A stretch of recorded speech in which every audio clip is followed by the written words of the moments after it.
Anyway, there was a brahmachari in charge of the orphanage. And there were a lot of kids coming in and he needed space to expand. So he came and asked Amma, Amma, can I buy the land next to the orphanage? Because I need to expand. I need more people, I need more space. I want to buy buildings next to the buildings. Amma said, you can buy the land. Yes. Now the owner of that land happened to be an Amma devotee. Okay? And so what he did, he came to Amma and said, Amma, your brahmachari is asking whether I can buy that land, and that's my house is there. Can I sell it? Amma said, no, don't sell it. Then so he went back and said, okay, I'm not going to sell it. Then the brahmachari said, no, Amma asked me to buy it. Then he said, yes, but Amma asked me not to sell it. So this is a checkmate. What am I going to do? So Amma asked this guy to buy the land, but Amma tells the owner not to sell it. Okay, very good. Second year, same story happened. The guy came to Amma and said, Amma, can I buy the land next to the orphanage? Amma said, yes, buy it. Then the owner of the land comes and asks Amma, can I sell it? No. Third year, same story. The owner came and said, the orphanage, the brahmachari came and said, Amma, can I buy that land? Amma said, yes. The owner came and said, Amma, can I sell the land? No. And this is becoming a bit annoying for the brahmachari. What do you mean? You tell me yes and then tell him no. Fourth year, Amma, can I buy the land? Yes. The owner comes and says, Amma, can I sell the land? No. Fifth year, can I buy the land? Yes. Can I sell the land? No. Sixth year, can I buy the land? Yes. Can I sell the land? No. Seventh year, the brahmachari is fed up. So he comes and says, look, there's no space. I need more space. I want to buy the land. Amma said, I told you long ago, buy it. So what do you mean you told me long ago, buy it? You're telling that fellow not to sell it. Okay, then that guy comes up. Amma, can I sell the land? Yes, you sell it. After 7 years, she says, sell the land. You can sell it now. And this brahmachari in charge of the ashram is shocked. He says, look, if you go to the orphanage, you'll understand. It's prime property off the highway from here to Trivandrum. So he thought, Amma is waiting for 7 years to buy land. Doesn't she know that land price will shoot up? I mean, it's not just increase 1 time or 2 times. It's 10 times the price. What is this? Doesn't she know the land price? Why is she waiting 10 years, 7 years to buy a piece of property that's shooting up in price every year? Then she came and he told Amma, don't you know that land price increases? You could have bought this land 7 years ago for peanuts. Now you have to pay 10 times the price to buy that same land. Don't you know that land price increases? My son, I know very well that the land price increases. Then why did you wait for 7 years to buy it?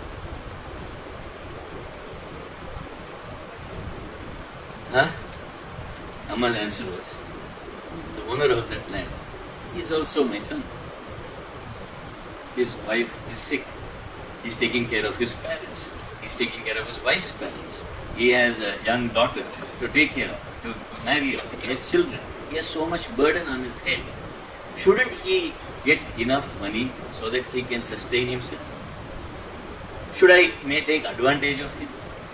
I have not come to profit from others. I would rather incur a loss if that can mean helping others. Please applaud. Not enough. So, that is the legendary compassion that Amma is famous for. And that is what has percolated into Amrita's vision. Okay? I'm not going to tell you much more than that. Long ago, one more story and then I will stop. Okay, 5 minutes. Long ago, I know this person. It happened to somebody I know very well. Long ago. This is I'm talking about around 1980. Okay. This man I know is working in a bank. Those days the ashram was just a hut. Not these buildings and skyscrapers and all that you see now. Nothing, just a hut. The ashram was a hut. And a few people, Amma had a few disciples who lived with her. And very often she herself used to go out and beg food for her kids, for her ashram people, for the people who were staying with her. So that was the poor condition of the ashram then. No money, nothing. But still she used to give darshan, she used to meet each and every person and with the same love. So this person is working in a bank and he sometimes helps the ashram and all that. And so one day a rich lady comes up for Amma's darshan. By darshan I mean the way Amma meets you, she hugs you and talks to you and the next person. So a rich lady comes up and offered Amma a gold necklace, a costly gold necklace. So Amma Okay. And then Amma took the necklace and put it in a box. And then gave her darshan and she went off. After some time, after maybe in half an hour or so, a poor lady came up crying to Amma. In the darshan, right? One by one people come. The poor lady came crying to Amma saying, Amma, I don't have any money to conduct the marriage of my daughter. So Amma, this bank officer was standing next to Amma that time. So Amma promptly opened the box and she took that gold necklace that she had just got about half an hour ago and she gave it. Remember those days, we're talking about people who hardly have anything to eat. One gold necklace is huge amount those days. Amma took that gold necklace and gave it to that lady and said, go sell it and that should be enough to cover the marriage expenses of your kid. Then this bank officer was near watching and he was quite shocked. He said, what is this? Amma, even we don't have money to eat here. Ashram is so poor. Very often we also have to go out begging for food. And Amma is giving away such a costly necklace. She probably doesn't know the value because Amma is also born in a fishing village, fishing family. They are not very well to do. So he thought maybe Amma also doesn't know the value of this. Then he told Amma, Amma, you know what you just did? You gave away this costly gold necklace. We ourselves don't have food. It is so costly. Don't you know this? Then Amma said, oh really? It's so costly? Yeah, it's very costly. Amma said, oh okay, well, go bring the poor lady back. So this man, the bank officer, thought, oh, he has corrected Amma and he has done something very nice. And so he went and brought the poor lady back. And the poor lady came. Amma said, Mole. Mole means my daughter. Amma always addresses everybody as my son or my daughter. So Amma said, Mole is my daughter. It seems the necklace I gave you is very costly. Amma was going to say. Then this man, the bank officer, was interjecting. Yes, give it back, give it back. Then Amma said, you just shut up. And Amma told the bank officer, you just shut up. And she said, Mole, it seems the necklace I gave you is very costly. Please make sure you get the right price for it. Take it.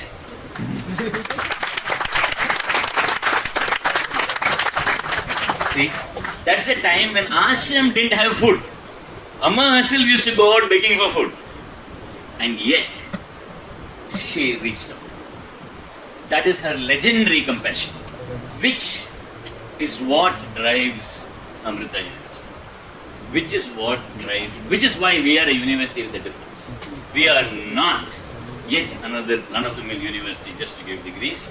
We are here with a very profound, noble, extremely high motive.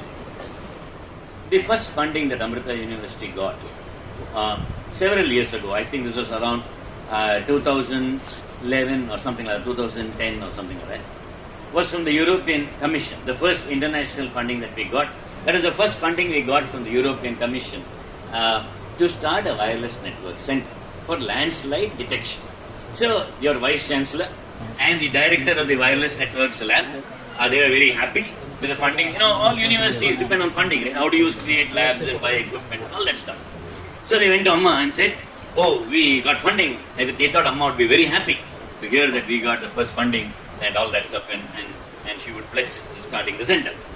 Amma said, what are you going to do with the money? First question.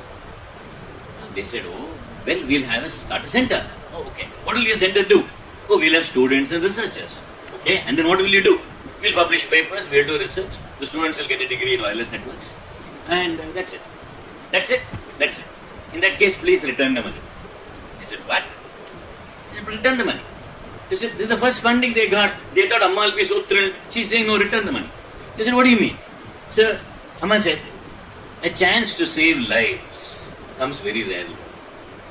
You got funding to start a landslide system that detects landslides. So do one thing. Go to a place where, in India, hundreds of people die every year to landslides in many, many places. Go to a place which is landslide prone. Deploy your system there. Do your research. Save lives. In the Times Higher Education millennial rankings, that is universities that came after 2000, we are 37. That is in the top 50 in the whole world. Now, what does this mean? Now you can clap. But what does that mean? I'll tell you. When they say the NIRF, the top rank is IISc, for example, Indian Institute of Sciences. I don't know how many of you have visited. So, very good. So, when we say IISc is number one, when the statistics say that we are the top private university in India, NIRF, we are the top private university in India, number 5 if we include IITs and IIScs. But what the statistic does not say or does not show is the time that it has taken. IISc has been around for more than 100 years. The IITs have been around for 60, 70, 50, 60, 70 years. We've been around 20 years. So what that means is, you not only joined India's best private university, you have joined India's fastest growing university, and in fact one of the world's fastest growing universities. Now you can applaud. Our university is seriously different because we are trying to solve the common man's problems. We are trying to really be a place where selfless work can be done for society's uplift. Thank you. Namaskar.